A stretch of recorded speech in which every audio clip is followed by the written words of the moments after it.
Multiply 200 by 103 using long multiplication. Start with the ones digit, 3. 3 times 0 is 0. The next digit is also 0, so that column is 0 too. 3 times 2 is 6. The first partial product is 600.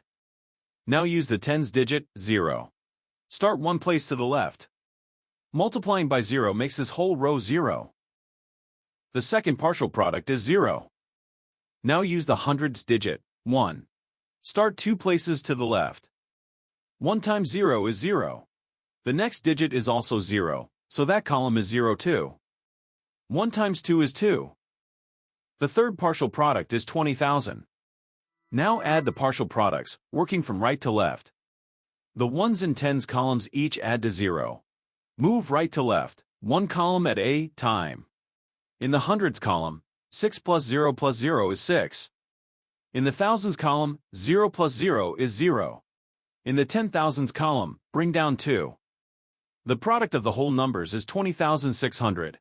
So 200 times 103 is 20,600.